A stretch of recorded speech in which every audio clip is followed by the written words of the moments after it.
that should be met that have gone unfilled. Now, we have a fund balance. It's no secret for about 1,000 years, I've been advocating for after-school programs. And one of these items, I want to talk about these after-school programs initially before the money's cut off, because I think this is a priority item. And if we cut the money off up front, we can just take out the binders and fold them up and go to the house. And I didn't come here to do that. I came here today to listen to what each colleague has to say about his or her amendment that they want us to deliberate on, be heard fairly, and vote on each one of those, as opposed to a blanket cutoff at the beginning where we cannot realistically move any item forward subsequently. So I think this is probably an approach that we should do. It doesn't prohibit us from considering Martin, Costello, Pennington, Martin, Costello, whatever it is down the road. We can still consider that, but I just don't think it's prudent to cut off, block, or hinder every other item that's on the agenda. And if we do that up front, that's practically what we're doing. So I'm supporting the amendment to move 4.01, 02, and 702, 701 up front for discussion. Thank you. Councilmember Pennington.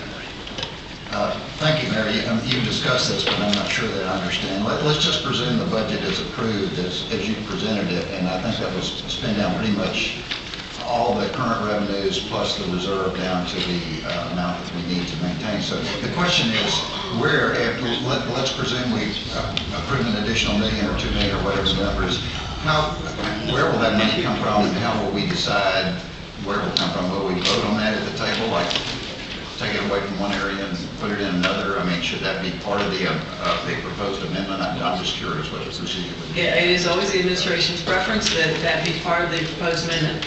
As I said earlier,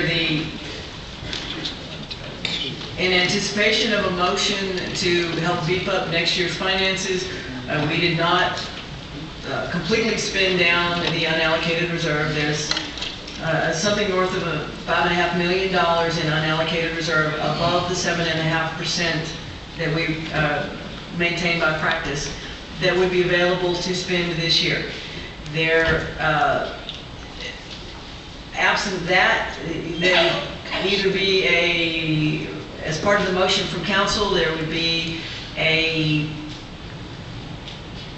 request that money be taken from some specific line item or program, and most of the budget amendments from council that have additional spending have made suggestions on where they think that money should originate. But absent an action by council, if council says we have to fund something, it is up to me to determine what we cut in order to do that. Council has no input if they don't do it here at the table. Okay, so it can be done either way. Yes, sir. And also, I would certainly love to share the pain. But I'm just trying to establish the procedures, and there are also some proposed amendments to reduce spending generally. So I guess we could do that either way. We could do it here at the table, or you could determine how to do it if they pass. Correct. Thank you. And again, just as we have done, this is the 5th year we've done the agenda this way, where we really try to funnel things from the broadest application down to more specific application. There are no other questions in general about moving these items out of order. We'll go to a vote on moving these 3 items out of order. Favoring? Opposed? No. I need a show of hands, council members. All those in favor? Sorry, I did not intend to vote in favor. I'll just, I was asking you to raise your hand. Sorry. All those, do that again. All those in favor, please raise your hand. Of moving the items out of order. 1, 2, 3, 4, 5, 6, 7, 8, 9, 10. And those opposed? 1, 2, 3, 4, 5, 6, and 7. 10-7, the motion carries. So we will consider line item 14, and we'll continue to use the line items so you can find them in your matrix. Line item 14, which would be Bradford 4.01. As we indicated in the administration response, this ordinance, or this amendment as it stands, is not a legal motion, but I understand that there is some language that the administration believes could make it a legal motion. Chair recognizes Councilmember Bradford. Thank you, Mayor, and thank you, colleagues. You should have in front of you a copy of an amendment establishing a council district service priority program, and it is an 11. Okay, would you hold that thought? Because I don't have one that's in the... Thank you. Thank you, Council. Thank you. It is an $11 million project with bifurcated funding requests. $5 million of it from the general fund, unreserved balance that's in excess of the 7.5%, and $6 million from to be designated out of the CIP fund balance. This is simply not a slush fund. It is an opportunity for district council members to service needs in their particular areas. Council members will still have to propose specific projects. We still need the city council's approval, and I would say that for council members not wanting to take such allocation, I'd ask that you not hinder those other council members who would like to have this opportunity to make a difference in a timely manner in their districts. The amendment kind of speaks for itself on the record, so I stand down unless there are further inquiries to address. Thank you.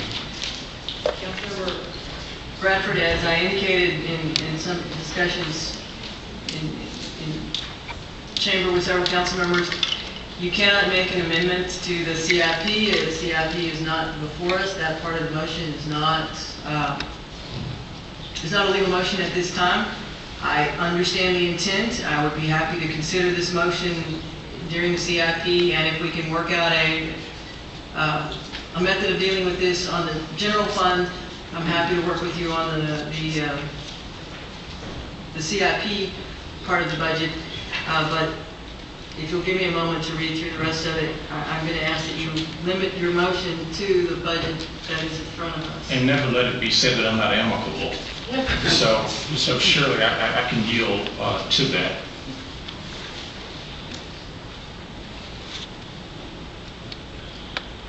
And if council members don't mind, recognizing you've put the two funds together so that the total $1 million would be split between they get an equal, if your intention is to give council members an equal amount of CIP dollars and an equal amount of general fund dollars. Yes, unless someone wants to reject such, then it's pro rata distribution among those supporting district council members. No need to force someone to take money, Mayor.